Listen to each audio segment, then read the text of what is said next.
हे जी काही आहेत हे इक्वेशन ऑफ मोशन आहेत. याला आपण इक्वेशन ऑफ मोशन होतो का म्हणतो कायनेमॅटिक इक्वेशन ऑफ मोशन. याला काय म्हणतो आपण कायनेमॅटिक इक्वेशन ऑफ मोशन आहे. ठीक आहे.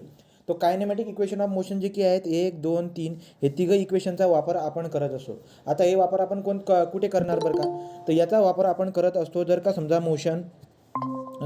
मोशन युनिफॉर्म मोशन असेल, जर का समजा मोशन युनिफॉर्म ॲक्सिलरेशनची मोशन असेल. तर आता युनिफॉर्म ॲक्सिलरेशन म्हणजे काय, युनिफॉर्म मोशन म्हणजे काय ते आपण बेसिक लेवलला समजून घेऊया. समजा सगळ्यात अगोदर आपण काय बघितलं बरं का, की ॲक्सिलरेशन होण्यासाठी गाडीला ॲक्सिलेट होण्यासाठी सगळ्यात इम्पॉर्टंट काय असतं, तर सगळ्यात इम्पॉर्टंट जे की असतं ते म्हणजे काय, तर गाडीला ॲक्सिलेट होण्यासाठी सगळ्यात इम्पॉर्टंट असतं ते म्हणजे एकतर गाडीचा स्पीड कमी करा, गाडीचा स्पीड वाढवा. ठीक आहे. सो गाडीचा स्पीड कमी करणं किंवा स्पीड वाढवणं किंवा डिरेक्शन चेंज करणं याच्यानुसार आपल्याला ॲक्सिलेशन पिक्चरमध्ये येताना दिसायला भेटत असते. आपण ॲक्सिलेशनला कशा पद्धतीने लिहिलं बरं का, acceleration is equal to final velocity minus initial velocity divide by time. हे जे काही आपलं ॲक्सिलरेशन आहे, ही ॲक्सिलरेशन व्हेक्टर क्वांटिटी असते. ओके ठीक आहे.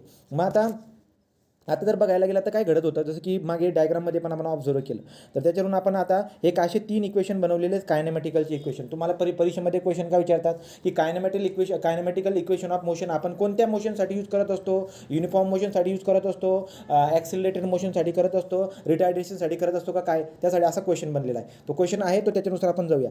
पण आता हे 3 इक्वेशन जी की आहेत यांना डिराईव्ह करायची आता काही जरूरत नाही आहे. हे आपल्या लक्षात राहायला पाहिजे, हे आपलं पाठ असायला पाहिजे. ठीक आहे. v is equal to you plus A T, right. S is equal to U T plus 1/2 a T square, v square is equal to you square plus twice A s. हे 3 इक्वेशन आपल्या लक्षामध्ये राहायला पाहिजे. नंतर पुढे आपण गेलो, आता आपल्याला काय बघायचे, तर आता पुढचा पॉईंट आहे आपला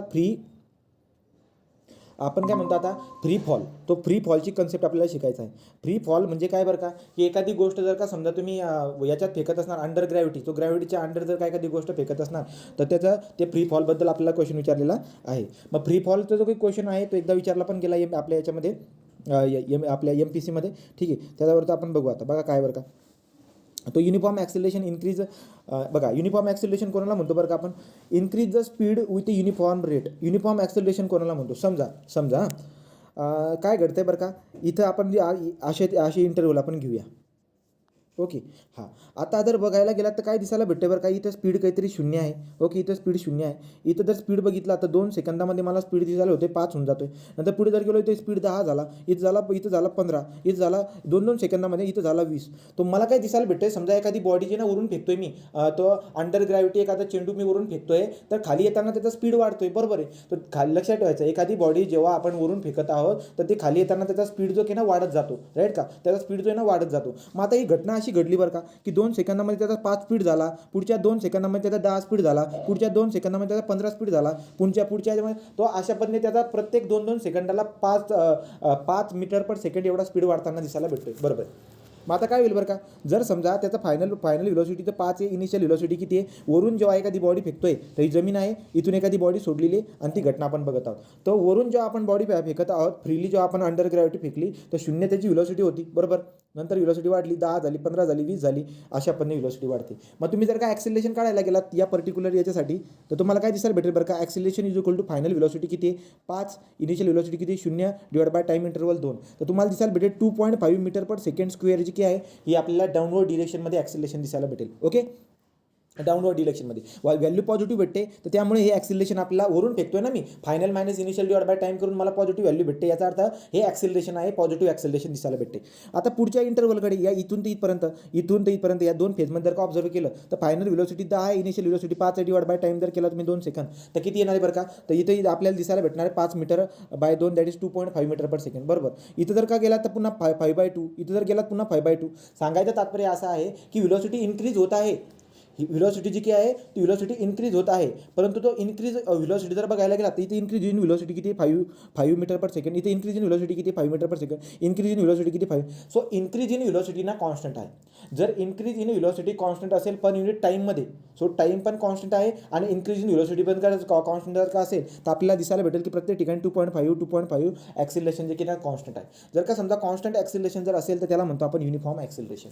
तर कॉन्स्टंट ॲक्सिलेशन जे की आहे त्याला म्हणतो आपण uniform acceleration. So increasing the speed जे काही आहे ना ते कॉन्स्टंट रेटने वाढते. इथं किती 5 कॉन्स्टंट रेटने जे काय आपल्याला इन्क्रीज स्पीड जो काही आहे 5च्या रेटने वाढताना दिसायला भेटत आहे. ओके. सो देअरफॉर तुम्हाला कन्सेप्ट क्लिअर झाली असेल की ही जे काही आहे हे उदाहरण जे दिलं मी हे कॉन्स्टंट ॲक्सिलेशन आहे आणि the constant acceleration is nothing but the uniform acceleration. मग आता एखादी गोष्ट जेव्हा आपण फ्रीली अंडर द ग्रॅव्हिटी फेकत असतो, this is the example of the uniform acceleration. हे युनिफॉर्म ॲक्सिलेशनची एक्झाम्पल आहे, कॉन्स्टंट ॲक्सिलेशनची एक्झाम्पल आहे. तुम्ही म्हणा कॉन्स्टंट ॲक्सिलेशन एक्झाम्पल काय बरं का, कारण की it works under the gravity. So acceleration due to gravity 9.8 metre per second. हा जर बघा सेकंड स्क्वेअर, हे जर बघायला गेलात ज्या ठिकाणी तुम्ही बसलेला आहात तिथं पण हे ॲक्सिलेशन आहे, इथं पण हे ॲक्सिलेशन आहे, राईट का. So under this acceleration work करत आहे, तो आपल्याला दिसायला भेटते की सगळीकडे 9.8 मीटर पर सेकंड स्क्वेअर. कॅल्क्युलेशनसाठी आपण 10 मीटर पर सेकंड स्क्वेअर एवढी व्हॅल्यू घेत असतो. इथपर्यंत बात आपल्याला माहिती आहे, ठीक आहे. So 9.8 metre per second square is nothing but the constant acceleration. आणि याच्या अंडरमध्ये आपण so therefore free fall so free fall in nothing but काय, एखादं दगड जे काय अंडर ग्रॅव्हिटी जर का फेकत आहे ना, this is the example of the uniform acceleration. हे युनिफॉर्म ॲक्सिलेशनचं एक्झाम्पल आहे. आणि युनिफॉर्म ॲक्सिलेशनचं एक्झाम्पल तुम्हाला सॉल्व करण्यासाठी म्हणजे फ्री फॉलची एक्झाम्पल सॉल्व करण्यासाठी तुम्हाला कायनेमॅटिक इक्वेशन वापरावे लागत असतात, जे की कायनेमॅटिक इक्वेशन 3 आहेत. Okay, kinematic equation of motion. आता पुढे जर गेलं तर काय, युनिफॉर्म रिटार्डेशन. युनिफॉर्म रिटार्डेशन म्हणजे काय बरं का, समजा एखादी गाडी स्पीडमध्ये येते, एखादी गाडी स्पीडमध्ये येते, 20चा स्पीड होता, नंतर 15 झाला, नंतर 10 झाला, नंतर 5 झाला, राईट. नंतर जे की आहे 0 होऊन गेला. तो आता काय होते बरं का, मला युनिफॉर्मली जे ना इथं जर का बघायला गेलात, फायनल मायनस इनिशियल -5, फायनस किती आहे, फायनल मायनस इनिशियल करा -5, फायनल मायनस इनिशियल. तो मला काय दिसायला भेटते बरं का, की जो व्हिलॉसिटी आहे ना ती व्हिलॉसिटी डिक्रीज होत चाललेली आहे. सो व्हिलॉसिटी डिक्रीज होत चाललेली आहे, परंतु त्याची डिक्रीज जो काही आहे तो कॉन्स्टंट डिक्रीज आहे. तर व्हिलॉसिटीमध्ये जर का समजा कॉन्स्टंट 5-5-5ने जर का व्हिलॉसिटी प्रत्येक 2 सेकंदाला जर का कमी होत असेल, प्रत्येक 2 सेकंदाला 5-5ची व्हिलॉसिटी कमी जर का होत असेल, तर आपल्याला हे ॲक्सिलेशन दिसायला भेटेल. But this is the negative acceleration because of what, तुम्ही करून बघा वाटल्यास तर ते 15 - 20 final minus initial divide by time period 2 सेकंद जर केला तर 2.5 मायनसमध्ये दिसायला भेटेल. So this is the what, याला म्हणतो आपण negative acceleration. Negative acceleration is nothing but the what, retardation म्हणतात त्याला, किंवा त्याला डी ॲक्सिलेशन म्हणतो आपण. तर डी ॲक्सिलेशन म्हणा, रिटार्डेशन म्हणा, या अशा पद्धतीने बात आपल्याला दिसायला भेटत असते, ठीक आहे. सो युनिफॉर्म रिटार्डेशन आणि युनिफॉर्म ॲक्सिलेशन तुम्हाला कळालं का रे. Uniform retardation and uniform acceleration is the what, constant. So दोघं जे काय आहेत ना कॉन्स्टंट ॲक्सिलेशन आहे. कॉन्स्टंट ॲक्सिलेशन कोणकोणते, uniform acceleration and uniform retardation are the constant acceleration. याच्यामध्ये काय होते, कॉन्स्टंट इन्क्रीज होत आहे, याच्यामध्ये कॉन्स्टंट डिक्रीज होत आहे व्हेलॉसिटीचा. बोला कळालं काय दोघी टर्म, राईट का. सो देअरफॉर मग आता आपण एखादा दगड freely under the gravity, this is the example of uniform acceleration and the what. एखादी गाडी जी की ना, एखादी गाडी काय होते बरं का, एखादी गाडी स्पीडमध्ये येते आणि ब्रेक लागून जातो, स्पीडमध्ये गाडी येते आणि ब्रेक थांबून जाते गाडी. So this is the example of the what, uniform रिटार्डेशनमध्ये आपण त्या एक्झाम्पलला टाकू शकतो. एखादी गाडी जी की आहे, एखादी गाडी येते आणि स्टॉप होते, ओके, स्पीडमध्ये येते आणि स्टॉप होते, this is the example of uniform retardation आपण टाकू शकतो. सो युनिफॉर्म ॲक्सिलेशन आणि युनिफॉर्म रिटार्डेशनसाठी आपल्याकडे काय असते, आपल्याकडे जे काही आहे कायनेमॅटिक इक्वेशन आहे. पुढे तर मग आता जर का समजा आता कॉन्स्टंट स्पीड असेल, कॉन्स्टंट स्पीड और constant speed and constant direction is called as the what, constant velocity. जर कॉन्स्टंट व्हेलॉसिटी असेल तर त्या मोशनला आपण काय म्हणतो रे, कॉन्स्टंट व्हेलॉसिटीच्या मोशनला काय म्हणतो आपण, सांगा पटकन. कॉन्स्टंट व्हेलॉसिटीला काय म्हणतो आपण, युनिफॉर्म मोशन. तर त्याला आपण काय म्हणत असतो, युनिफॉर्म मोशन. पुढे जर बघायला गेलं तर काय, युनिफॉर्म मोशनसाठी तुम्हाला कायनेमॅटिकलची इक्वेशन वापरायची लागत नाही. तर कायनेमॅटिकल इक्वेशन वापरायची जरूरत नाही आहे फॉर द व्हॉट, तर आपल्या कॉन्स्टंट व्हेलॉसिटीसाठी, दॅट इज युनिफॉर्म मोशनसाठी. सो आपण कायनेमॅटिकलची इक्वेशन कोणासाठी वापरू शकतो, मग kinematical equation is use for the uniform acceleration, uniform retardation. तर युनिफॉर्म ॲक्सिलरेशनसाठी वापरू शकतो, युनिफॉर्म रिटार्डेशनसाठी आपण वापरू शकतो, राईट का. अजून आपण कोणासाठी वापरू शकतो बरं का कायनेमॅटिकलचं इक्वेशन, तर अशा पद्धतीने दिसायला भेटत असते. 2 बात तर पक्क्या झाल्या कडे की कायनेमॅटिकल इक्वेशन आपण इथे यूज करून टाकणार. Next, for the constant speed of the velocity distance. आता कॉन्स्टंट स्पीड किंवा युनिफॉर्म मोशन जर का असेल तर युनिफॉर्म मोशनची एक्झाम्पल सॉल्व करण्यासाठी तुम्हाला distance equal to speed into time हा फॉर्म्युला आपण यूज करत आलेला आहोत, तो यूज करून आपण सॉल्व करून टाकत असतो, राईट. तर अशा पद्धतीने ते आपल्याला वापरायचं आहे. मग आता आपण याला अप्लाय कसं करावं, समजा एखादा दगड जो की आहे, एखादा दगड ही जमीन आहे, एखादा दगड मी इथून सोडत आहे.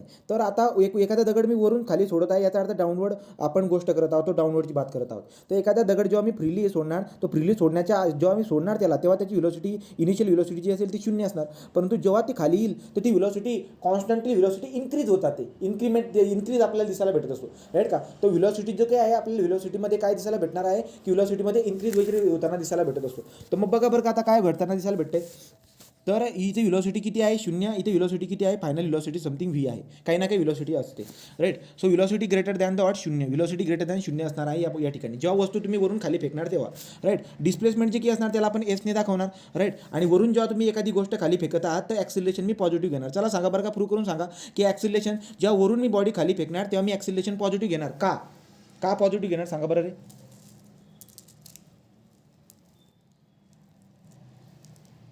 सांगा पटकन. तर तुम्हाला दिसायला भेटेल की फायनल व्हिलॉसिटी किती आहे समथिंग आहे जी की 0पेक्षा जास्त आहे. सो फायनल व्हिलॉसिटी काहीतरी आहे. इनिशियल व्हिलॉसिटी किती 0 आहे. डिवाइड बाय टाइम जर काय केला तर व्हॅल्यू पॉझिटिव्ह भेटेल. जर व्हॅल्यू पॉझिटिव्ह भेटेल तर पॉझिटिव्ह ॲक्सिलेशन आहे ना ते, राईट. सो देअर फॉर ते पॉझिटिव्ह ॲक्सिलेशन घेणार आपण. ओके. तर मग वरून जेव्हा बॉडी खाली फेकणार तर ॲक्सिलेशन पॉझिटिव्ह घेणार मी. डिस्प्लेसमेंट एसने दाखवतोय. इनिशियल व्हिलॉसिटी जी काही असणार जर फ्रीली फेकलेली असेल ती इनिशियल व्हिलॉसिटी आपली यू इज इक्वल टू 0 असणार आणि फायनल व्हिलॉसिटी आपली यू इज ग्रेटर दॅन 0 असणार. एवढी बात तर कन्फर्म तुम्हाला झाली असेल जेव्हा एखादी बॉडी आपण वरून खाली फेकतो अंडर द ग्रॅव्हिटी. नंतर जर बघायला गेलात तर एखादी बॉडी जेव्हा तुम्ही खालून वरती फेकत आहात तर खालून वरती जेव्हा फेकायचं असतं तेव्हा फोर्स अप्लाय करावा लागतो, काहीतरी व्हिलॉसिटी द्यावा लागतो. सो इनिशियल व्हिलॉसिटी जी काय आहे ती इनिशियल व्हिलॉसिटी काहीतरी आहे, राईट. बट बॉडीवरती जाते आणि नंतर एक पॉईंट जो असा आहे तो त्याची व्हिलॉसिटी काय होऊन जाते फायनल व्हिलॉसिटी 0 होऊन जाते. तो काहीतरी हाईटपर्यंत जाईल. So this is displacement, right. अशा पद्धतीने दिसायला भेटणार आहे. आता मला तुम्ही सांगा जर का बॉडी मी खालून वरती जर का फेकत असेल तर ॲक्सिलेशनची व्हॅल्यू कशामध्ये घेईल रे मी. आता ॲक्सिलेशन काय येईल बरं का. ॲक्सिलेशन काय येईल राईट. तुम्ही ॲक्सिलेशन निगेटिव्ह होऊन जाईल. बस एवढा फंडा ज्याच्या डोक्यामध्ये आहे याच्यावरचे सगळे एक्झाम्पल सॉल्व्ह होऊन जातात सर, ठीक आहे. जसं की बघा बरं काही एक्झाम्पल कोणते सॉल्व्ह करायचे आपल्याला. तो दिलं इथं dead pool drop from the height 45 metre. So dead pool drops from the height 45 metre. Find the time takes for him to reach the ground. So एखादा काहीतरी ड्रॉप आहे, तो ड्रॉपला जमिनीवर पोहोचण्यास किती टाईम लागेल म्हणे असं विचारलेलं आहे तुम्हाला. किती टाईम लागेल विचारलं आहे. तो टाईम किती लागेल ते विचारलेलं आहे. आणि अंतर काय आपल्याला माहीत नसं पण टाईम त्यांनी विचारलेलं आहे, राईट. त्यांनी दिलेलं आहे जी इज इक्वल टू 10 दिलेलं आहे. So g nothing but our acceleration. तर आता फ्री फॉलच्या ठिकाणी जे ॲक्सिलरेशन असणार आहे ते आपण acceleration due to gravity constant acceleration घेणार आहोत, जे की किती असणार आहे 10 मीटर पर सेकंड स्क्वेअर आपण कॅल्क्युलेशनसाठी घेत असतो, ठीक आहे. मग आता बात काय झाली बरं का. तो इथून बघा. So dead pool drop from the height 45 metre. Find the time it take for the him to reach the ground. तो ग्राउंडवर रीच व्हायला. तर मला सांगा याला फ्रीली सोडलेला आहे. So u is equal to किती असणार इथं 0 असणार आहे. यू इज इक्वल टू 0 आहे. टाईम तुम्हाला कॅल्क्युलेट करायला लावलेला आहे. तुमच्याकडे ॲक्सिलरेशन आहेत. आता this is the example of the what uniform acceleration. Uniform acceleration constant ॲक्सिलरेशनची example can be solve by the using the सांगा. सो युनिफॉर्म ॲक्सिलरेशन आणि युनिफॉर्म रिटार्डेशनची एक्झाम्पल आपण कशाने सॉल्व करत असतो. Kinematic equation. आता कायनेमॅटिक इक्वेशनचे फॉर्म्युले आपल्याकडे पाहत पाहिजे. सो काय बरं का फॉर्म्युला आता बघा. So u is equal to you plus AT UT, right. दुसरं काय असतो बरं का. दुसरा फॉर्म्युला जर बघितला तर तो काय असतो आपला v square is equal to you square plus twice AS, right. हा झाला.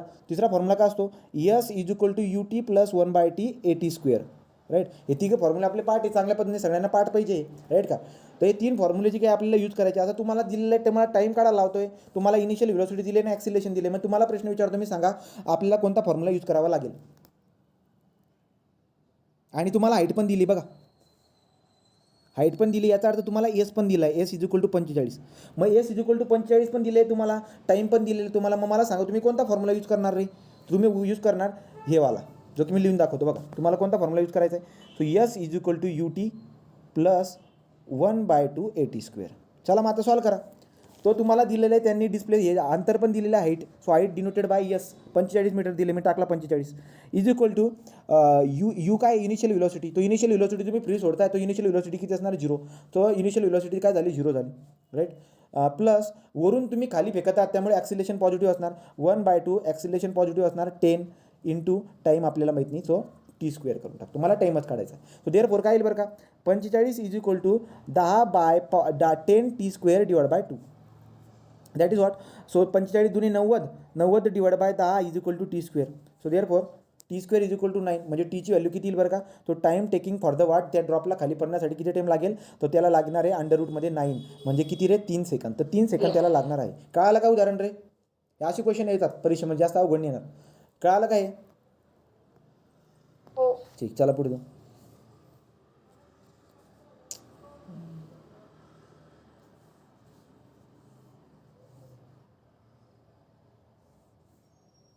ठीक आहे. तो 3 सेकंद झाला. नेक्स्ट स्पायडरमॅन जम्प, आता Spiderman jump height up up, तो स्पायडरमॅन वरती जम्प करतोय वरच्या डिरेक्शनमध्ये, तो स्पायडरमॅन असा चालतोय वरती जातोय. ओके, वरती जात असेल तर एक बात कन्फर्म झाली, ॲक्सेलरेशन निगेटिव्ह राहणार with a speed of 20 metre per second. Okay, तो स्पायडरमॅन वरती जातोय पण त्याचा इनिशियल स्पीड काय आहे 20 मीटर पर सेकंड. लक्षात घ्या, कधी पण एखादी गोष्ट वरून जेव्हा खाली जायची आहे ना ते अगेन्स्ट ग्रॅव्हिटी जाते, काही ना काही स्पीड इनिशियल त्याचा असणार आहे, पण वरून जेव्हा तुम्ही एखादी गोष्ट खाली फेकतायत ना ती इनिशियल स्पीड 0 राहतात जेव्हा तुम्ही त्याला फ्रीली फेकणार.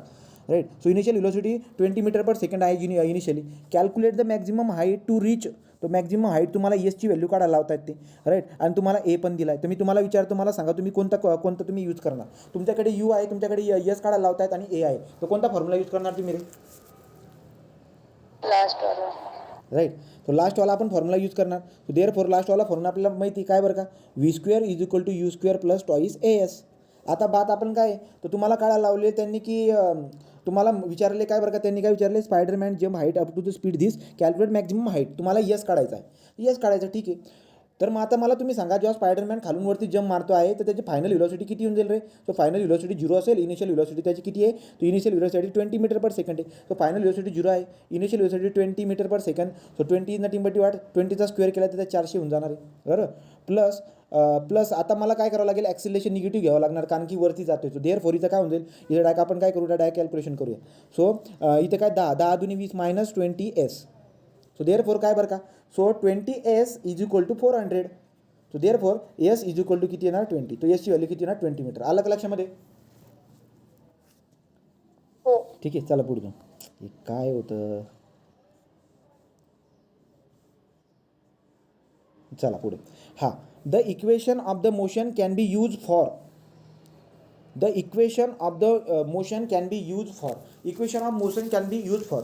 आता आपण जे ना अगोदर काय बघितलं बरं का, MCQ बघितलं होता की जर समजा कॉन्स्टंट व्हेलोसिटी असेल तर युनिफॉर्म, आता बघा, equation of motion can be use for uniform acceleration, uniform retardation. आता यांनी उत्तर दिले ऑल ऑफ दिस, ठीक आहे. आता मला सांगा, युनिफॉर्म मोशन कोणाला म्हणतो आपण? युनिफॉर्म मोशन म्हणजे काय, ज्या ठिकाणी व्हेलोसिटी काय आहे कॉन्स्टंट, आणि व्हेलोसिटी कॉन्स्टंट असेल तर आपण डायरेक्ट काय यूज करून टाकतो, distance is equal to time. एवढे फॉर्म्युले यूज करायची जरूरत नाही आहे, बरोबर की नाही. तुम्ही काय करता, डिस्टन्स व्हेलोसिटी इंटू टाईम वगैरे करून टाकतात, त्याच्याने काढून टाकतात. पण लक्षात घ्या, युनिफॉर्म मोशनचं जरी उदाहरण असलं तरी सुद्धा कायनेमॅटिकलची इक्वेशनने सॉल्व्ह होणार, ऑफकोर्स सॉल्व्ह होणार. तुम्ही म्हणाल कसं काय बरं का, बघा आता समजा एखादा फॉर्म्युला आहे, V is equal to you T, V is equal to you plus A T, right, अशा पद्धतीने आहे.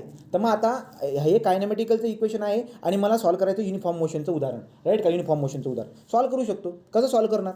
सो व्हेलोसिटी जी काय आहे, इनिशियल व्हेलोसिटी आणि फायनल व्हेलोसिटी, दोघं व्हेलोसिटी आपले सारखे असतील. सो दोघं व्हेलोसिटी आपल्या सारख्या असतील, त्याच्यानुसार आपण एक्झाम्पल सॉल्व्ह करू शकतो. अलग लक्षामध्ये. मग सांगायचं तात्पर्य काय आहे की तिथं जी की खून अशी क्रॉस मार्क केली होती, त्याचा मिनिंग काय होत होता की युनिफॉर्म मोशनचं जर काही एक्झाम्पल असेल ना, त्यांना एवढे फॉर्म्युले वापरू नका, त्यांना सरळ सरळ छोटासा फॉर्म्युला वापरून हे करा, असं तिथं मेन्शन होतं. परत टू अर्थ काय लक्षात घ्या, युनिफॉर्म मोशन असो, युनिफॉर्म ॲक्सिलरेशन असो, युनिफॉर्म रिटार्डेशन असो, तुम्ही कायनेमॅटिकलचे इक्वेशन यूज करू शकता. तो equation of the motion, that is what kinematical equation of the motion can be use for the uniform motion, uniform acceleration आणि युनिफॉर्म रिटार्डेशन तिघांसाठी तुम्ही यूज करू शकतात. पुढे चला, ही बात तर तुमच्या लक्षात येऊन गेली. चला सॉल्व करा पटापट. A car start from the rest has uniform acceleration 2 metre per second, ठीक आहे. तो car start from the rest म्हणजे इनिशियल व्हेलोसिटी किती त्याची 0, रेस्ट स्टार्ट होते रेस्टपासून. युनिफॉर्म ॲक्सिलरेशन म्हटलं आहे, तो युनिफॉर्म ॲक्सिलरेशन म्हणजे कॉन्स्टंट ॲक्सिलरेशन दिले 2 metre per second square. Okay, पुढे काय, find the speed of the car after 1 minute. ते एका मिनिटामध्ये, तर तुम्हाला टाईम दिले त्यांनी 1 मिनिट. सो 1 मिनिट म्हणजे 60 सेकंद. तुम्हाला विचारले त्यांनी स्पीड सांगा, तर त्याला तुम्ही स्पीड सांगा, फायनल व्हेलोसिटी सांगा. एका मिनिटानंतर त्याचा स्पीड किती होईल? 120 मीटर पर सेकंड. राईट का, तो 120 मीटर पर सेकंड होऊन जाईल. चला बाकीचे सॉल्व करा रे. काय यूज करणार, U plus A T, therefore what. तर तुमच्याकडे जे की ना फायनल व्हेलोसिटी काढायची, इनिशियल व्हेलोसिटी 0 असणार, या दोघांचा गुणाकार करून टाकायचा. ठीक आहे, तो ए किती दिला आहे 2 आणि टी दिला आहे 60, तो 60 दुने 120 मीटर पर सेकंड. चला पुढे जाऊ. A ball dropped from the top of the building, ball hits the ground 6 second. What is the height of the building, तुम्हाला बिल्डिंगची हाईट विचारलेली आहे. ठीक आहे, तर बॉल जे काय आहे U is equal to 0, initial drop केला आहे म्हणजे एका बिल्डिंगवरून, तो इनिशियल व्हेलोसिटी 0 असणार आहे. फायनल व्हेलोसिटी काहीतरी असणार आहे, आपल्याला माहीत नाही. नंतर बिल्डिंगची हाईट दिली आहे का बरं का, बिल्डिंगची हाईट काढायला लावलेली. ठीक आहे, तो यस काढायला लावलेला आहे. आणि नंतर तुम्हाला टाईम दिलेला आहे टी इज इक्वल टू 6 सेकंद, 6 सेकंद. मग आता तुम्ही मला सांगायचं हे काय असणार आहे बरं का, उत्तर काय असेल, हाईट काय येईल? S is equal to U T plus A T square, right. Initial velocity 0 cut A T square, right का. तर वरून खाली फेकत आहे तो एची व्हॅल्यू किती आहे 10, एची व्हॅल्यू किती आहे 10, राईट. तर हाफ ए टी स्क्वेअर 10 म्हणजे किती झाले बरं का 5. सो 5 इंटू टी, टी किती दिला आहे त्यांनी, तो टी दिला आहे 6, 36. करा बरं किती येईल 36 गुणिले 5, 180 मीटर. ओके, 180 मीटर त्याचं उत्तर येऊन जाणार. लक्षात घ्यायचं. आता ऐका काय सांगतोय. एखादा दगड जे ना, एखादा दगड मी व्हेलॉसिटीने फेकला काहीतरी वरती, तो काय होतो, जातो जातो वरती, त्याची व्हेलॉसिटी फायनल व्हेलॉसिटी 0 होऊन जाते. पुन्हा हा दगड इथून खाली वापस येतो, राईट. तर त्याची इनिशियल व्हेलॉसिटी, आता जेव्हा ही कंडिशन पकडेल ना मी डाऊनवर्ड, तेव्हा त्याची इनिशियल व्हेलॉसिटी 0 असणार, पण फायनल व्हेलॉसिटी त्याची काय येईल हे तुम्हाला विचारतात. तर लक्षात घ्या, ज्या व्हेलॉसिटीने तुम्ही दगड फेकलेला आहे, राईट का, आणि जेव्हा दगड खाली पडेल ना तेव्हा त्याची व्हेलॉसिटी इथं पण, तो इथं व्हेलॉसिटीची इनिशियल व्हेलॉसिटी आहे ना, ती इथं पडल्यानंतर व्हेलॉसिटी, तो दोघं व्हेलॉसिटी सारखे असतात. सो इनिशियल व्हेलॉसिटी जेव्हा तुम्ही दगड फेकतायत ना वरती, सो दगड फेकण्याची व्हेलॉसिटी आणि त्याची दगड खाली स्ट्राईक होण्याची व्हेलॉसिटी, दोघं व्हेलॉसिटी सारखी असतात. ही व्हेलॉसिटी प्रूव्ह पण करून दाखवले तुम्हाला मी मेकॅनिक्सच्या वेळेस, आणि तुम्हाला ते प्रूव्ह पण करता येईल. ठीक आहे, झालं. आता पुढे काय आहे, find the speed which with the ball should be thrown upward to reach the maximum height 10 metre. चला सांगा उत्तर काढा पटकन रे. Find the speed with which, कोणत्या स्पीडने बॉलला वरती फेकू की जेणेकरून तो 10 मीटरपर्यंत जाईल. कोणत्या स्पीडने, इनिशियल व्हेलॉसिटी मी काय देऊ की जेणेकरून तो 10 मीटरपर्यंत जाईल. सो फायनल व्हेलॉसिटी त्याची 0 होऊन जाईल, राईट की नाही. सो मॅक्झिमम 10 मीटरपर्यंत जाईल. सांगा बरं काय वापरू मी.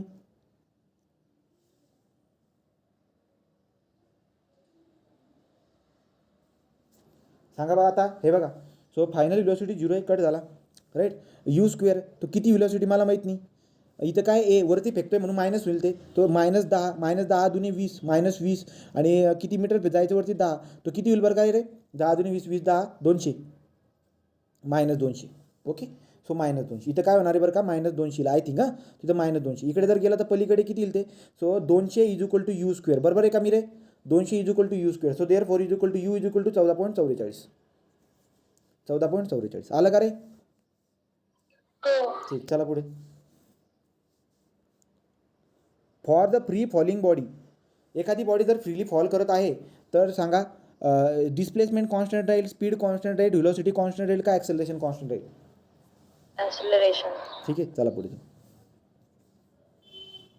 अ car travelling 72 km/h, brake applied and the car reduce to speed 36 km/h. Okay, सुरुवातीला स्पीड जो होता त्याचा 72 होता, राईट, आणि नंतर त्याचा फायनल स्पीड जो ना 36 झाला. पुढे आफ्टर डिस्टन्स 10, तो डिस्टन्स किती झाला 10 मीटर एवढा डिस्टन्सवरती. Find the retardation. आता बरोबर आहे, व्हेलॉसिटी कमी होत चालली ना, मग रिटार्डेशन होते ना ते. सो रिटार्डेशन तुम्हाला कॅल्क्युलेट करायला लावलं. मग सांगा बरं एची व्हॅल्यू काय.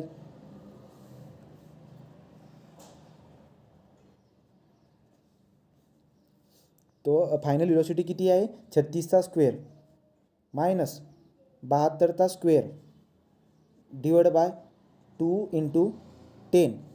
मला एची व्हॅल्यू पाहिजे, ती मायनसमध्ये असायला पाहिजे.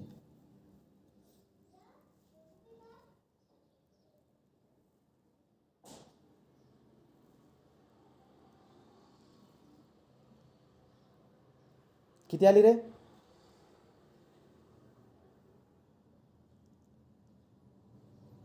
छत्तीस square minus 72 square divide bye 20 करा, तुम्हाला मायनसमध्ये आन्सर भेटेल मीटर पर सेकंड स्क्वेअरमध्ये. आलं का उत्तर. हां, चला ठीक आहे. अशा पद्धतीने हे उदाहरण तुम्हाला जमायला पाहिजे. अजून आहेत उदाहरणं पुढे या पुस्तकामधले. ठीक आहे, बघू एक एक करून. आता बघूया 3 लॉ ऑफ मोशन. तर लॉ ऑफ मोशन गतिविषयक नियम म्हणतो. लॉ ऑफ मोशन न्यूटनने फाइंड आउट केले. तर लॉ ऑफ मोशन जे काय न्यूटनने फाइंड आउट केले. न्यूटनचा जन्म झालाच कधी, तो 1627 आहे आय थिंक. ठीक आहे, तो 1642 न्यूटनचा काय झाला आहे, जन्म झाला आहे, आणि 1727 तो 1727 वारला आहे, राईट का. मग आता लक्षात घ्या बरं का. तर न्यूटनने जे काय आहे 17व्या शतकामध्ये, कारण की बघा ना 1600 जेव्हा म्हणतोय ना मी, तो 1600 म्हणजे काय 16वं शतक संपलं. जेव्हा 1601 येईल तर कोणतं शतक सुरू झालं आहे, 17वं शतक सुरू झालं आहे. सो देअर फोर 17व्या शतकामध्ये 17th सेंचुरीमध्ये न्यूटनने 3 लॉ ऑफ मोशन गतिविषयकचे 3 नियम सांगितलेत आपल्या. पहिला नियम, दुसरा नियम, तिसरा नियम. हे नियम तुम्हाला चांगल्या पद्धतीने माहिती आहेत. एक एक करून बघूया आपण. पहिला नियम काय बरं का, एखादी बॉडी जी की आहे ती एखाद्या बॉडीच्या स्वतःमध्ये प्रत्येक ऑब्जेक्टची एक टेंडन्सी असते एक्झिस्टिंग स्टेटमध्ये राहायची, त्याला आपण इनर्शिया म्हणतो. तर पहिला जो काही न्यूटनचा गतिविषयक नियम आहे लॉ ऑफ मोशन, पहिला लॉ ऑफ मोशन जो काय आहे न्यूटनचा, तो काय सांगतोय तुम्हाला लक्ष द्या. तर एखादी बॉडी जर का समजा रेस्टमध्ये असेल, राईट, एखादी बॉडी जर का समजा रेस्टमध्ये असेल किंवा युनिफॉर्म मोशनमध्ये असेल, राईट का, रेस्ट म्हणणं काय आणि युनिफॉर्म मोशन म्हणजे काय, दोघं सारखेच असतात. ओके, तर एखादी बॉडी जी ना रेस्टमध्ये आहे किंवा युनिफॉर्म मोशनमध्ये आहे, एखादी बॉडी रेस्टमध्ये आहे किंवा युनिफॉर्म मोशनमध्ये आहे, तर ती त्याच कंडिशन त्याच स्टेटमध्ये राहणार. रेस्टमधली बॉडी रेस्टमध्येच राहणार, युनिफॉर्म मोशनमध्ये असणारी बॉडी युनिफॉर्म मोशनमध्येच राहणार, राईट की नाही. कधीपर्यंत, जोपर्यंत तुम्ही त्याच्यावरती एक्सटर्नल अनबॅलन्स फोर्स अप्लाय करत नाही तोपर्यंत. सो एखादी बॉडी जी की आहे ती त्याच्या एखादी बॉडी जी आहे जी रेस्टमध्ये आहे किंवा युनिफॉर्म मोशनमध्ये आहे ती त्याच्या ज्या स्टेटमध्ये आहे त्याच स्टेटमध्ये राहते. कधीपर्यंत, जोपर्यंत तुम्ही त्याच्यावरती एक्सटर्नल अनबॅलन्स फोर्स अप्लाय करत नाही तोपर्यंत. So this is the what first law of the Newton, first law of the motion. लक्षात आलं का Newton first law of motion. हो. चला पुढे जाऊ. आता पुढे जर गेला तर काय बरं का, हां नंतर दुसरा, आता दुसरा लॉ काय आपला, दुसरा लॉ आता न्यूटनचा गतिविषयक दुसरा लॉ काय म्हणतो बरं का, की रेट ऑफ चेंज ऑफ जे मोमेंटमचा जो की चेंज बघतो आपण, इनिशियल मोमेंटम आणि final momentum. So initial momentum आणि final momentum, final momentum minus initial momentum अशा पद्धतीने आपण लिहू टाकतो.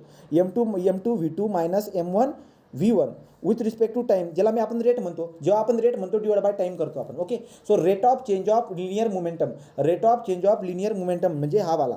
So rate of change of linear momentum with respect to time is directly proportional to the force in that direction, right का. हा झाला आपला काय, सो हा झाला आपला न्यूटन सेकंड लॉ. तर लक्षात घ्या न्यूटन सेकंड लॉ काय म्हणतोय तुम्हाला, की जो काही final momentum divide by initial momentum with respect to time जो काही आहे हा डिरेक्टली प्रोपोर्शनल असतो फोर्सच्या. म्हणजे काय बरं का, सो जेवढा फोर्स वगैरे अप्लाय करणार तेवढं तुम्हाला असा चेंज दिसायला भेटत असतो. डिरेक्टली प्रोपोर्शनल आहे in the direction of the what, in the direction of the force. Newton second law. तर न्यूटन सेकंड लॉचे खूप सारे उदाहरणं आहेत आपल्याकडे, न्यूटन सेकंड लॉचे खूप सारे उदाहरणं आपल्याकडे आहेत. ओके, पुढे जर बघायला गेलं तर काय, सो नेक्स्ट आहे Newton third law. Newton third law काय सांगतोय, आणि लक्षात घ्या न्यूटन सेकंड लॉवरून आपण हा फॉर्म्युला काढला आहे, father is equal to mother. तो न्यूटन सेकंड लॉवरून आपण हा फॉर्म्युला काढला आहे, हे तुम्हाला माहीत पण आहे. नेक्स्ट इज व्हॉट, तो न्यूटन थर्ड लॉ. आता न्यूटनचा थर्ड लॉ काय आहे आपल्याला माहिती आहे, every action there is a equal and the opposite reaction.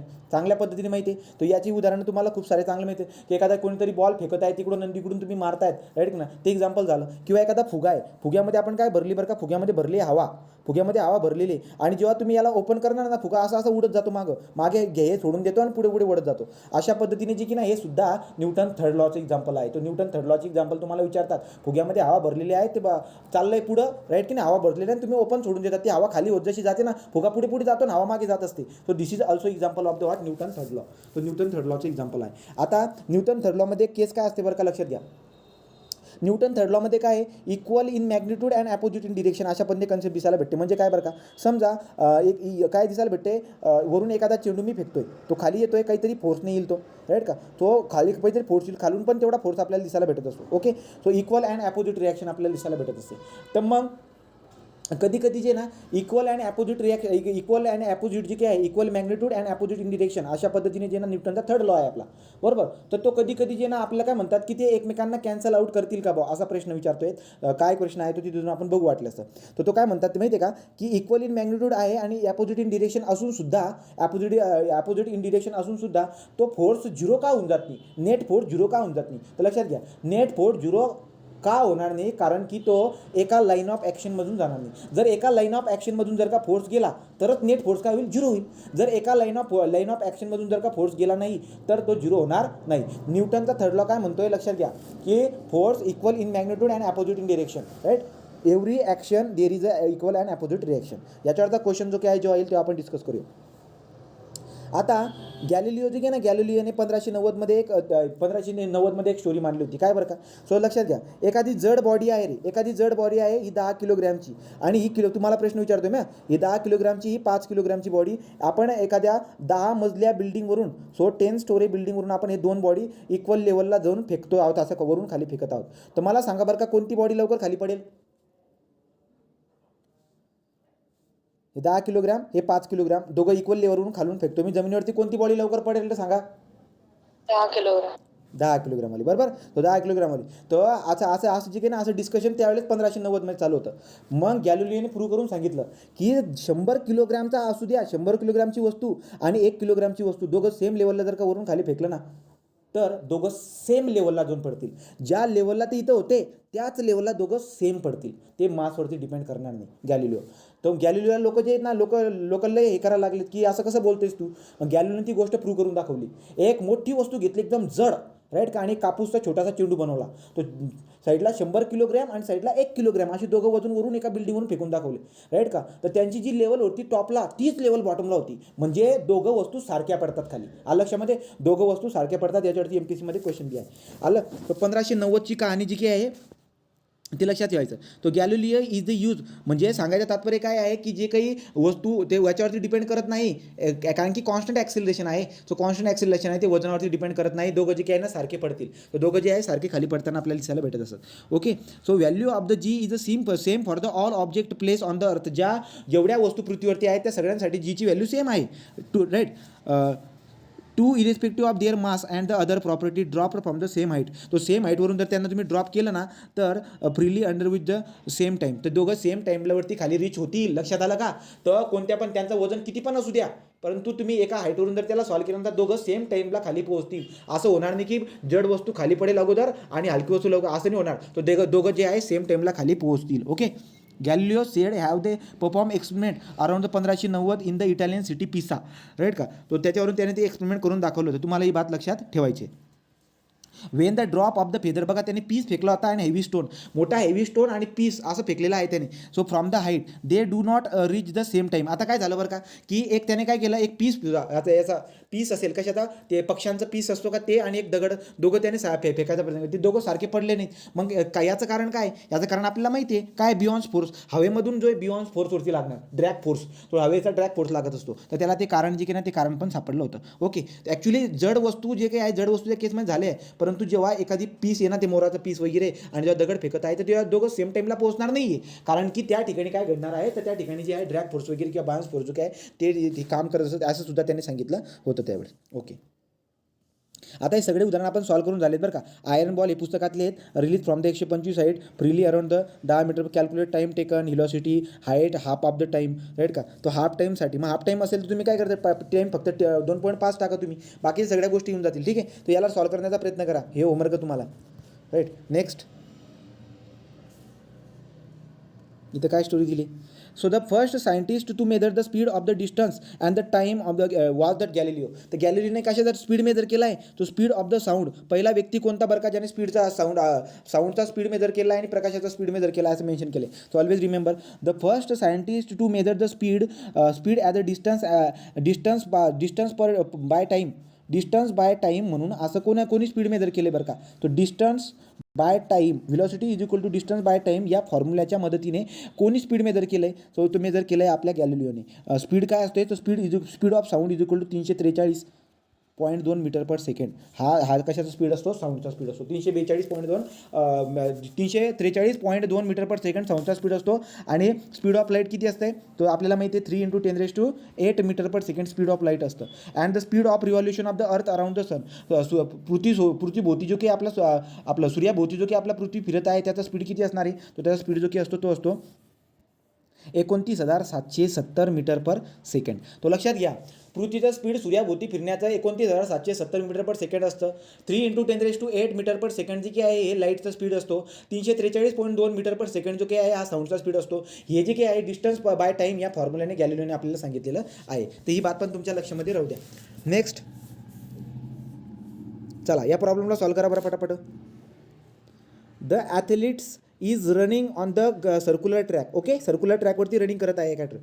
He runs the distance 400 metre in 25 before returning to original position. Okay. तो इथून ते इथपर्यंत यायला तो 400 मीटरचं हे ग्राउंड आहे असं आपण म्हणू शकतो. आणि इथून धावला आणि 25 सेकंदमध्ये 400 मीटर त्याने कव्हर केलं. ठीक आहे. ॲथलीट ठीक आहे 25 सेकंदामध्ये कव्हर केलं. ठीक आहे. आता पुढे जाऊ.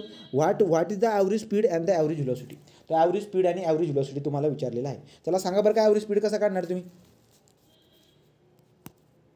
Total distance upon total time. तो टोटल डिस्टन्स 400 डिवाइड बाय 25 जर का केलं तर तुम्हाला भेटून जाईल तर किती भेटेल बरं का 25 एका 25. सो तुम्हाला काहीतरी व्हॅल्यू भेटेल 16 आलं. ठीक आहे 16 आलं. नंतर पुढे काय तर तुम्हाला मी आता ॲव्हरेज स्पीड काढायला लावलं तर काय येईल बरं का ॲव्हरेज स्पीड. आताची ॲव्हरेज स्पीड झिरो होईल कारण की डिस्प्लेसमेंट बघा टोटल डिस्प्लेसमेंट घ्यायला जाणार तर टोटल डिस्प्लेसमेंट किती जिथून सुरुवात केला तिथे येऊन येतोय. तो displacement is equal to 0. So their total displacement 0 आहे डिवाइड बाय टाइम जर का केला तर तुम्हाला ॲव्हरेज व्हेलॉसिटी किती भेटेल 0 भेटेल. Okay next. An aeroplane taxis on the runway for the 30 seconds with acceleration 3.2 metre per second. Okay तो रनवे फॉर 30 सेकंड 30 सेकंदासाठी धावत आहे आणि ॲक्सिलेशन पण दिलेले. बिफोर टेकिंग ऑफ थांबण्याच्या अगोदर. बिफोर टेकिंग ऑफ म्हणजे काय फायनल व्हेलॉसिटी 0 करण्याच्या अगोदर म्हणजे आपण फायनल व्हेलॉसिटी 0 करूया.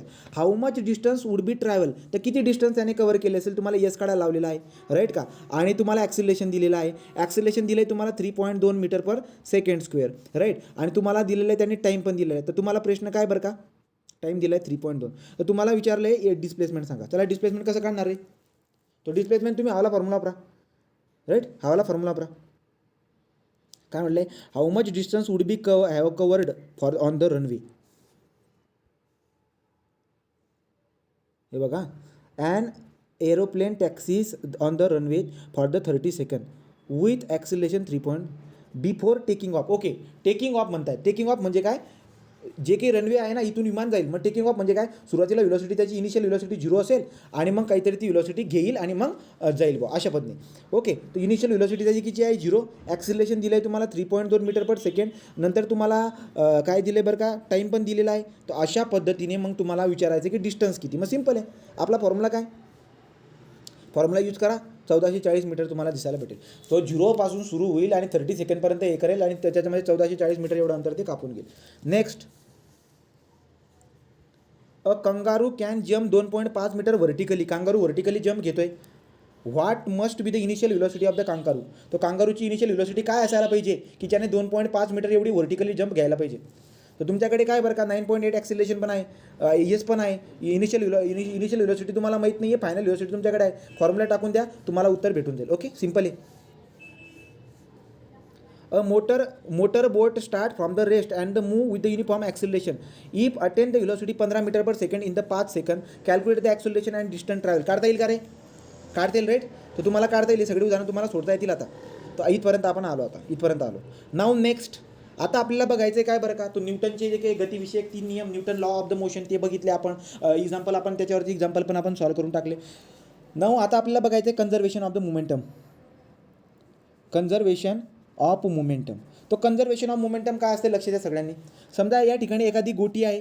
या ठिकाणी एखादी गोटी आहे. या गोटीचं वजन जे आहे M1 आहे. या गोटीचं वजन जे आहे ना M2 आहे. ही गोटी जी काही आहे ही रेस्टवरती आहे. सो याची व्हेलॉसिटी काय याची इनिशियल व्हेलॉसिटी 0 दिसायला भेटते. ती रेस्टवरती आहे. आणि ही M1 नावाची जी गोटी आहे M1 वजनाची जी गोटी आहे ती M1 वजनाची गोटी जी काही आहे ती काहीतरी स्पीडमध्ये येते. सो त्याचं इनिशियल व्हेलॉसिटी काहीतरी आहे. So initial velocity something U1 आहे त्याची राईट.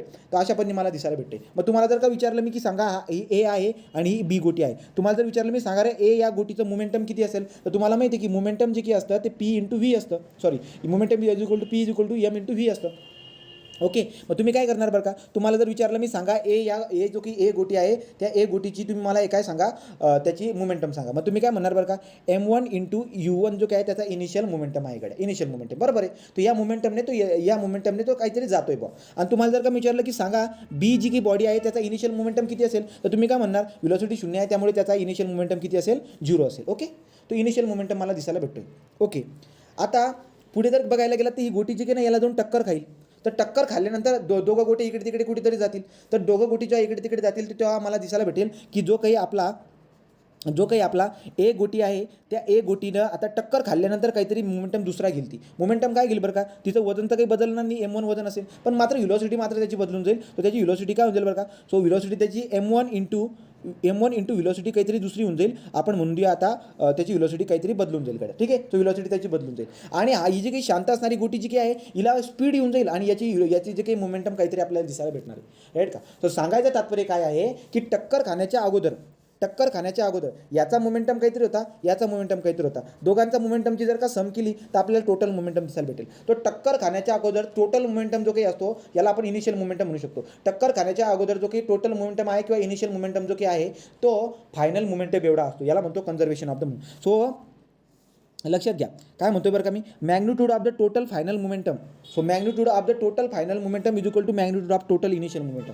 जो इनिशियल मोमेंटम जो काही आहे तो इनिशियल मोमेंटम आणि फायनल मोमेंटम हे दोघं सारखे असतात. हा जो काही आहे आपला हा काय झाला आपला कन्झर्वेशन ऑफ मोमेंटमचा फॉर्म्युला. मग सिंपल आहे, तर सिंपल आहे, त्या फॉर्म्युला तुम्ही यूज करू शकता. When no external force act on the two interference object their total momentum remain constant. त्यांचा मोमेंटम जो काही ना कॉन्स्टंट असतो. म्हणजे काय, टक्कर खाण्याच्या अगोदर असणारा मोमेंटम हा टक्कर खाल्ल्यानंतर असणारा मोमेंटम एवढा असतो. दोघांच्या बेरीज करून बघायच्या. ठीक आहे. तर for example when two object collide the total momentum before collision equal to total momentum after collision, याला म्हणतो कन्झर्वेशन ऑफ मोमेंटम. आणि याच्यावरती तुम्हाला क्वेश्चन विचारत असतात. ठीक आहे, याच्यावरती क्वेश्चन विचारत असतात. तर बघा बरं का आता, a mass of the cannon, चला याचं उत्तर काढा पटकन. A mass of the cannon 500 kilogram and recoil with speed 0.25 metre per second. What is the momentum of the cannon. तर मोमेंटम काढणं सोपं आहे. तुम्ही काय करणार बरं का, एम इंटू व्ही करून टाका, राईट का. तो एम इंटू व्ही करून टाका, तुम्हाला भेटून जाईल 500 इंटू 0.25 करून टाका, तुम्हाला किलोग्रॅम मीटर पर सेकंडमध्ये ती व्हॅल्यू भेटून जाईल. तो इथलं मोमेंटम काढणं सोपं होतं. काय करायचं, फक्त mass into mass into velocity करून टाका, तुम्हाला मोमेंटम भेटून जाईल. बरोबर आहे, सोपं आहे. पुढे काय, two ball have mass 50 gram and 100 gram respectively. तो हा 50 ग्रॅमचा आहे, राईट, हा 100 ग्रॅमचा आहे, right. They are moving along the same line. ते एका सेम लाईनमध्ये मूव्ह करत आहेत समजा. ओके, पुढे same direction with velocity 3 metre per second. ते याची व्हिलॉसिटी 3 मीटर पर सेकंड आहे सुरुवातीला बरं का, एका लाईनमध्ये येत आहेत ते, आणि याची 1.5 मीटर पर सेकंड आहे. ओके, दे कोलाइड इच अदर. ते एकमेकांना आता कोलाइड करतील, राईट. फर्स्ट बॉल मूव, हा जो पहिला बॉल जो आहे move with velocity 2.5 metre per second. तर हा 2.5 मीटर पर सेकंडने व्हिलॉसिटीने टक्कर खाल्ल्यानंतर जातोय. तर तुम्हाला विचारतायत की याची व्हिलॉसिटी काय असेल. कळाला का प्रश्न, सांगा. प्रश्न कळाला का रे, राईट. मग आता याला सॉल्व करता येईल. याला सॉल्व कसं करता येईल बरं का, इनिशियल मोमेंटम काय असेल, तर इनिशियल मोमेंटम असेल 50, त्याचं वजन आहे 50 kilogram into 3 plus 100 kilogram into 1.5. हा टक्कर खाण्याच्या अगोदर या बॉलचा मोमेंटम आणि या बॉलचा मोमेंटम हा टोटल मोमेंटम आहे.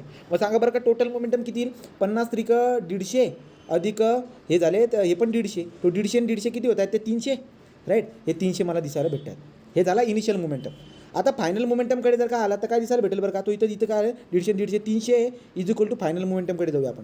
तो इथं किती असेल, 50 गुणिले 2.5 म्हणजे किती येईल बरं काय रे, 25 पाचा 125 ना, तर किती येतील 125, राईट. 125 प्लस याचं वजन किती आहे 100 ग्रॅम. तो 100 इंटू तुम्हाला एक्स करावा लागेल, तेव्हा जाऊन तुम्हाला व्हेलोसिटी भेटून जाईल. मला सांगा तुम्ही आता एक काम करा, 300 मधून 125 मायनस करा, किती येईल बरं का रे, 175, 175, राईट. आणि 175 डिवाइड बाय जर तुम्ही 100 केला तर तुम्हाला व्हेलोसिटी भेटून जाईल, किती येईल बरं का, ती 1.75, राईट का. तो 1.75 आपलं उत्तर येऊन गेलं, 1.75. आलं लक्षामध्ये रे, सिंपल उदाहरण आहे. ठीक आहे, अशी उदाहरणं येतात.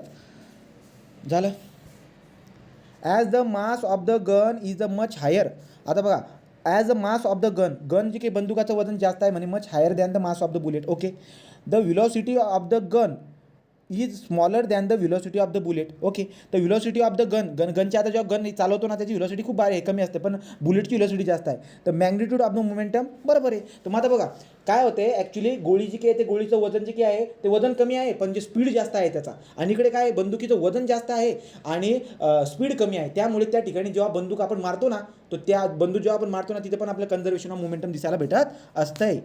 पुढे अजून काय आहे, टोटल बुलेट, लक्षात घ्या, total bullet and the gun equal in direction opposite. The total momentum is constant. बरोबर, मोमेंटम जे आहे ते कन्झर्व आहे, कॉन्स्टंट आहे. So total momentum is also constant during the launch of the rocket. लक्षात घ्या, रॉकेटला लॉन्च करत असताना सुद्धा मोमेंटम जे काही आहे ते कन्झर्व आपल्याला दिसायला भेटत असतं, असं तुम्हाला विचारतील ते. आणि लक्षात घ्या, जेव्हा आपण रॉकेट अवकाशात सोडतो ना, तर तुम्हाला विचारतील ते की अवकाशामध्ये जेव्हा तुम्ही रॉकेट सोडत आहेत तर तुम्हाला तो याचा गतिविषयक नियम जो आहे ना न्यूटनचा, लॉ ऑफ मोशन, कोणता लॉ ऑफ मोशनने ते बॉडीवरती जाते, सांगा बरं का रे, कोणत्या लॉ ऑफ मोशनने आपलं जे की रॉकेट आहे ते वरती जातं. सांगा बरं. Third third law Equal equal and opposite. तर थर्ड लॉच्या याच्याने ते जाईल. ठीक आहे, चला पुढे जाऊ. ते उदाहरण सॉल्व करून टाका आता तुम्ही. तो टेनिस बॉल वगैरे हाईट वगैरे का असेल ना, हे जमून जाईल तुम्हाला. ठीक आहे, तो सिंपल उदाहरण आहे. चला आता आपण आपल्या जडाच्या शेवटी आलो. आता आपण MCQ सॉल्व करूया. बघा आता पटपट. निगेटिव्ह ॲक्सिलरेशन म्हणजे काय रे? निगेटिव्ह ॲक्सिलरेशन म्हणजे काय? व्हिलॉसिटी काय होत जाईल? डिक्रीज होत जाईल. ठीक आहे, so velocity of the object decrease होत जाईल. आणि इकडे काय बघा initially at a rest and reaches the velocity 50 in the 10 second. कोणतं उदाहरण असेल बरं का? स्टॉप ॲफ्टर हे वाला, राईट. ते वाला आपल्याला दिसायला भेटेल एकदम बरोबर. तर vehicle moving with the velocity 10 metre आणि थांबली 5 सेकंदानंतर. ते काय झालं बरं का? हे निगेटिव्ह ॲक्सिलरेशनचा हा पट्टा आला एवढा. नंतर आपण जाऊया आता पुढं. पॉझिटिव्ह ॲक्सिलरेशन कोणाला म्हणतो मी? Velocity increases. ओके. आणि एक्झाम्पल कोणता? जर car initially at a rest and reaches the 50 metre. So हे त्याचं उदाहरण असणार. बरोबर, एकदम बरोबर. पुढे आता झिरो ॲक्सिलरेशन. तो झिरो ॲक्सिलरेशन कुठे असेल बरं का रे? So velocity of the object remain constant. बरोबर. And vehicle moving with the velocity 25 metre per second. जे की आहे हे काय आहे आपलं? हे कॉन्स्टंट व्हिलॉसिटी युनिफॉर्म मोशनचं एक्झाम्पल आहे. बोला कळालं का रे? Uniform motion, uniform acceleration, uniform रिटार्डेशनचे तिघं उदाहरणं आहेत. आणि या तिघं उदाहरणाला सॉल्व करण्यासाठी कायनेमॅटिक मोशनचं आपण एक्झाम्पल, कायनेमॅटिकल इक्वेशनचे आपण फॉर्म्युले वापरू शकतो. कळालं असेल तर पुढे जाऊ. चला पटापट उत्तर द्या. The minimum distance between the start and the finish point of the motion of the object is call as the dot of the object. सांगा रे. Displacement. The acceleration is a dot acceleration. negative Acceleration. When the object is a uniform circular motion, its dot change at every point. Circular, आता बघा circular मोशनमध्ये speed constant आहे, परंतु ते uniform motion तुम्ही म्हणणार त्याला म्हणून देतो आपण युनिफॉर्म मोशन, पण लक्षात घ्यायचं डिरेक्शन त्या ठिकाणी चेंज होत जाते. सो ही डिरेक्शन चेंज एव्हरी पॉईंट माहिती आहे. ते पण during collision dot remain constant. हां, velocity changes at every point. Velocity changes at every point. Velocity changes at every point. इथं डिरेक्शन आहे उत्तर याचं. इथं उत्तर काय? डिरेक्शन. सो डिरेक्शन चेंज होईल. ॲक्च्युली त्यांनी काय म्हणलेलं आहे? युनिफॉर्म, तू जर बघायला गेलात ना, युनिफॉर्म सर्क्युलर मोशन म्हणलेलं. युनिफॉर्म सर्क्युलर मोशन काय असतं? युनिफॉर्म सर्क्युलर मोशन वेगळी कन्सेप्ट आहे. युनिफॉर्म सर्क्युलर मोशन म्हणजे काय? कॉन्स्टंट स्पीडमध्ये सर्क्युलर मोशनमध्ये आपण घुमत आहोत, त्याला म्हणतात आपण युनिफॉर्म सर्क्युलर मोशन. पण युनिफॉर्म सर्क्युलर मोशनमध्ये हे स्ट्रेट युनिफॉर्म मोशनपेक्षा वेगळी आहे. कशी? त्या ठिकाणी स्ट्रेट असते, पण या ठिकाणी डिरेक्शन चेंज होत असते. सो देअरफॉर इथं काय सांगितलं आपण? Wien the object in the uniform circular motion its direction change every point. Every पॉईंटला त्याचे डिरेक्शन चेंज होत असते. इथं डिरेक्शन, सो डिरेक्शन चेंज झाली तर व्हिलॉसिटी चेंज होईल असं आपण बोलणार, पण इथं आन्सर काय? इथं डिरेक्शन आहे. During collision dot remain constant. सांगा रे. कोण? Mass. Momentum. So during collision momentum constant. Momentum conservation. लक्षात घ्या, मोमेंटम कन्झर्वेशनचा नियम तुम्हाला ते सांगतो की कोलिजन झाल्यावरती अगोदर म्हणा का नंतर म्हणा, मोमेंटम आपला काय असतो? कन्झर्व असतो. ठीक आहे. So during collision momentum remain constant. तो मोमेंटम काय असते? कॉन्स्टंट असते. आपला याचा लॉ आहे ना तो मोमेंटम कॉन्स्टंट, याचा conservation. The working of rocket depend upon the Newton's dot law of motion. चालू सांगितलं, विचारलं तुम्हाला. Third law. Okay, third law. Next. When an object fall freely to the ground, its acceleration is uniform. तर तुम्हाला कारण सांगायचं आहे. तर युनिफॉर्म काय बरं का? कारण की कॉन्स्टंट ॲक्सिलरेशन दिसायला भेटत आहे, आणि कॉन्स्टंट ॲक्सिलरेशन असेल आपण प्रूव्ह पण करून बघितलं. Therefore what? तो त्याला आपण युनिफॉर्म ॲक्सिलरेशन म्हणणार आहोत. Okay. Even though magnitude of the action of the force and reaction force equal. बघा, ॲक्शन फोर्स आणि तिकडून थर्ड लॉ असतो ना, ॲक्शन फोर्स आणि रिॲक्शन फोर्स दोघं इक्वल आहेत मॅग्निट्यूडमध्ये, ॲपोजिट डिरेक्शनमध्ये आहेत. तर काय म्हणतात? Direction. Their effect do not get cancel. त्यांचा इफेक्ट कॅन्सल का होत नाही? त्यांचा इफेक्ट का कॅन्सल होत नाही? कारण की लाईन ऑफ ॲक्शन जी की असतं ना, लाईन ऑफ ॲक्शन, जेव्हा लाईन ऑफ ॲक्शन जर का एक असेल तर त्यावेळेस ते कॅन्सल होऊन जाईल. पण काही वेळेस लाईन ऑफ ॲक्शन एक नसल्या कारणानं ते कॅन्सल होणार नाहीत. So equal in the magnitude opposite in direction असेल पण ते कॅन्सल होणार नाहीत. का? कारण की त्यांची लाईन ऑफ ॲक्शन जी आहे ना, ती एका लाईनमधून पास होत नाही. ते त्याचं कारण आहे. पुढचं काय? It is easier to stop the tennis ball compare to the cricket ball. चला सांगा प्रकारे. Both travelling with the same velocity. Same व्हिलॉसिटीने येत आहेत, परंतु टेनिस बॉलला थांबवणं सोपं आहे क्रिकेटच्या बॉलपेक्षा. कारण काय? याला कारण काय? याचं कारण काय? वजन. टेनिसचा बॉल जो काय आहे तो हलका असतो, त्याचं वजन हलकं असतं, आणि क्रिकेटचा बॉल जो आहे तो जड असतो, राईट की नाही? तो मग हलका असल्याने त्याला थांबवणं सोपं आहे, परंतु क्रिकेटचा बॉल जड असल्याने त्याला थांबवणं अवघड आहे. आलं लक्षात? चला पुढे. हे हवेमध्ये बॉल येतोय, तो हवेतून बॉल येतो. ओके, हवेतून बॉल येतो. पुढे the velocity of the object at the rest considered to be uniform. तर रेस्टमध्ये असणारे जे काही ऑब्जेक्ट आहे ना त्याची व्हिलॉसिटी ना युनिफॉर्म मोशन आहे बा. एखादी बॉडी जी की रेस्टमध्ये असते ना तर त्याची व्हिलॉसिटी कॉन्स्टंट आहे किंवा त्याला आपण युनिफॉर्म मोशन म्हणतो म्हणे. खरं आहे, बरोबर, एकदम बरोबर आहे. तर जी बॉडी रेस्टमध्ये आहे ती युनिफॉर्म मोशनमध्ये आहे असं आपण म्हणत असतो. का बरं का? कारण की तिची व्हिलॉसिटी प्रत्येक टाईमला सारखी आहे.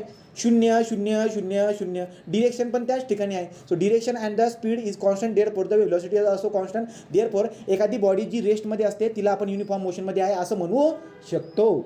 आलं लक्षात? चला पुढे. आता पटापट जमतंय का तेवढं सांगा पुढे निघा. बघा बरं का. An object move 18 metre in the first 3 second. Okay. 20 metre in next 3 second. Okay. 14 metre in last 3 second. What is the average speed? काढता येईल का सांगा. काय करणार तुम्ही? टोटल डिस्टन्स किती? 18 आणि 22 किती झाले? हे 20 आणि 20 40 आणि या 14 किती झाले? 40 आणि 14 54. तर 54 total distance divide by time किती आहे? 3 3 3. तो 3 3 3 म्हणजे 9. तर मग तुम्हाला उत्तर किती मिळेल? नम सगळं 24 राईट का? तो 6 मीटर पर सेकंड. पुढे काय? आता पुढे जाऊया. Object of the mass 16 kilogram is moving at acceleration 3 metre per second square. Calculate the apply force. सांगा रे अप्लाय फोर्स किती असेल? 48. राईट का? 48. इफ द सेम फोर्स, आता 48 same force is applied of the object 24 kilogram, how much acceleration? मग तुम्ही काय आता 48 करणार. 48 is equal to mass into acceleration. तो मास आहे 24 इंटू ॲक्सिलरेशन करून टाका. आता काय येईल? 2 मीटर पर सेकंड स्क्वेअर. तर जो फोर्स तुम्ही कॅल्क्युलेट केला आहे ना त्याचा वापर करा आणि ॲक्सिलरेशन काढून सांगा म्हणे. ओके, ते पण जमून जाईल तुम्हाला. पुढे जाऊ. A bullet having the mass 10 gram moving with a speed 1 metre per second penetrate to the thicken planks mass 900 gram. Right. The plank was initially rest. The bullet embedded in the plank both move together their velocity what. चला आता याचं उत्तर आपल्याला काढायचं आहे. तर बघा बरं का. आता मला काय दिसायला भेटते? एक वुडन प्लँक आहे. जो वुडन प्लँकचं वजन किती आहे? 900. तो वुडन प्लँक आहे त्याचं वजन किती आहे? 900 ग्रॅम आहे आणि तो इनिशियली रेस्टला आहे. राईट का? सो प्लँक वॉज इनिशियली रेस्टला आहे. तो त्याचा इनिशियल व्हिलॉसिटी किती ना 0 आहे. ओके. तो त्याचं मोमेंटम किती असेल? इनिशियली 0 असेल. आणि दुसरं काय? दुसरं जे की आहे ना बुलेट येते 10 ग्रॅमची बुलेट जी ना ती स्पीडनं येते. तो 10 ग्रॅमची बुलेट 1.5 मीटर या स्पीडने येते. तर याचं इनिशियल मोमेंटम किती असेल? तर 15. याचं इथं 15 आहे, इथं किती आहे? 0 आहे. तर टोटल इनिशियल मोमेंटम किती आहे? तुम्ही म्हणणार 15 आणि 0 किती झालं? 15. तर टोटल इनिशियल मोमेंटम किती आहे रे? 15 किलोग्रॅम मीटर समथिंग काहीतरी 15 युनिट. ओके. तर 15 युनिट हे इनिशियल आहे. आपला कन्झर्वेशन काय म्हणतोय? Initial momentum is equal to final momentum. ठीक आहे. इथे इकडची बाजू तर 15 शोधली. आता इकडची बाजू फायनल बघूया. पुढे काय म्हणतायत बरं का. तर ती जी काही आहे ना पेनिट्रेट द थिक वुडन ज्याच्यामध्ये पेनिट्रेट होते. The plank was initially rest. The plank get embedded in the plank and both move together. आणि दोघं जे काही आहेत ना ते दोघं मूव होत आहेत. तो दोघं एकत्र जातात. म्हणजे तो लाकडाचा ठोकळा पण आणि हे पण. तो दोघांची व्हिलॉसिटी काय सेम आहे. दोघांची व्हिलॉसिटी काय सेम आहे. मग ठीक आहे. दोघांची व्हिलॉसिटी जर का सेम असेल तर आपण काय लिहितो? MV plus MV. Final momentum काढतो मी. हां, व्हिलॉसिटी सेम आहे ना तर मग व्हिलॉसिटी सेम असल्याने मी कॉन्स्टंट व्हिलॉसिटी बाहेर काढून घेतो. आता ती व्हिलॉसिटी किती मला माहिती मी व्हिल दाखवतो फक्त. आणि मध्ये वजन काय असेल? याचं वजन आहे 900 आणि याचं वजन किती आहे रे? 10. राईट का? 10. मग किती झाले बरं का? 900 आणि 10 किती झाले? 910. तर या किती झाले? 910. तर वजन किती आलं बरं का? तर दोघांचं वजन 910 येते. आपल्याला व्हिलॉसिटी काढायची, फायनल व्हिलॉसिटी किती असेल? तर सोपं आहे. मग आता काय करावं लागेल सांगा रे? इकडचं मोमेंटम काढलं मी 15. राईट. इकडचं 90 पाहिजे का? कुठे का? 900 ग्रॅम आहे ना. हां हां. ते खूप जास्त आहे ना. नाही याला किलोग्राममध्ये कर ना. पण तिथे 90 घेतल्यावरच उत्तर येईल. याला किलोग्राममध्ये कर, याला बी किलोग्राममध्ये कर.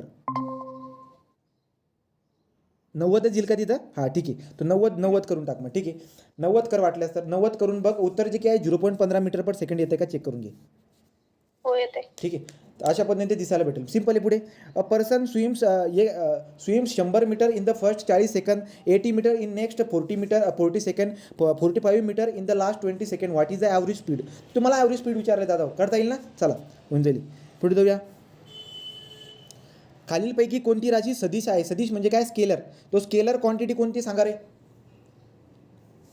केलीच का? नाही म्हणतायत ना. नाही. खालीलपैकी कोणती स्केलर क्वांटिटी नाही आहे? स्केलर नाही आहे, सगळं व्हेक्टर आहे. म्हणजे खालीलपैकी कोणती? सदिश. सदिशचा मिनिंग काय होतो? व्हेक्टर का? खालीलपैकी कोणती सदिश? मला पहिले एक सांगा तुम्ही. फोर्सची हे काय असते रे? फोर्सची क्वांटिटी काय असते? Vector quantity. So force is the what? Vector quantity. बरोबर. स्पीड कोणता असतो रे? आता हा वेग आहे. वेग म्हणजे व्हिलॉसिटी. वेग म्हणजे काय व्हेलॉसिटी. तर व्हेलॉसिटीचं हे काय असतं बरं का, ते पण वेक्टर क्वांटिटी.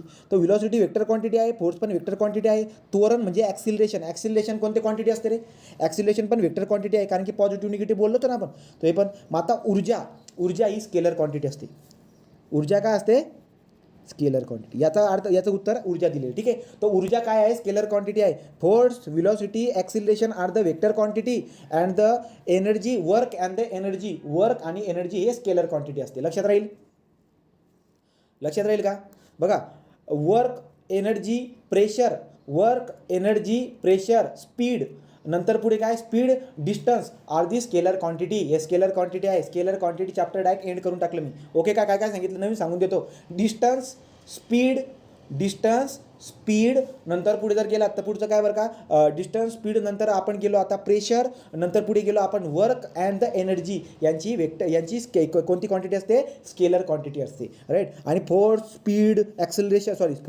व्हेलॉसिटी, ॲक्सिलरेशन यांची काय असते, याची आता इंग्रजीमध्ये राहिलं असतं तर उत्तर एकदम परफेक्ट तुम्हाला देता आलं असतं. पुढे जाऊया. MKS पद्धतीतील दाबाचे एकक कोणते, MKS राईट का. तो MKS असते आणि CGS असते. MKSलाच आपण SI युनिट पण म्हणू शकतो. मला सांगा SI युनिट काय बरं का दाबाचं रे, तो प्रेशरचं Newton per metre square. Right का. तो न्यूटन पर मीटर स्क्वेअर जे काही आपलं उत्तर राहणार आहे. याला आपण काय म्हणतो, newton per metre square is also known as pascal. Okay. टेबलावर ठेवलेले पेन हे टेबलावर अचल स्थितीत राहते. ही बाब न्यूटनच्या गतिविषयक टिंब नियमाची उदाहरण आहे. पहिल्या राईट का. ज्याला आपण पहिल्या नियमाला आपण काय म्हणतो, इनर्शिया. तो इनर्शियाचा नियम आहे तो पहिला. जसा तसा पडून राहील जोपर्यंत त्याला एक्सटर्नल अनबॅलन्स फोर्स लागत नाही तोपर्यंत. नेक्स्ट काय बरं का, प्रत्येक क्रियेकरता तेवढीच व विरुद्ध प्रतिक्रिया असते. हा कोणता सिद्धांत नियम आहे, न्यूटनचा तिसरा. तिसरा. सो यापैकी नाही. न्यूटनचा गतिविषयक तिसरा नियम येतो. बरोबर. प्रत्येक क्रियेकरता तेवढीच विरुद्ध प्रतिक्रिया असते हा सिद्धांत नियम आहे. तो कोणता आहे, तो न्यूटनचा गतीचा तिसरा नियम आहे. यापैकी कोणताही ऑप्शन नाही. पुढे. एक व्यक्ती 72 किलोमीटर अंतराचा प्रवास 4 तासात पूर्ण करतो, तर त्याची सरासरी चाल सांगा. सो 72 डिवाइड बाय काय करणार तुम्ही आता, डिस्टन्स डिवाइड बाय टाईम. तो किलोमीटर. मग उत्तर तुम्हाला येऊन जाईल किती बरं का, 18 चोका 72. ठीक आहे.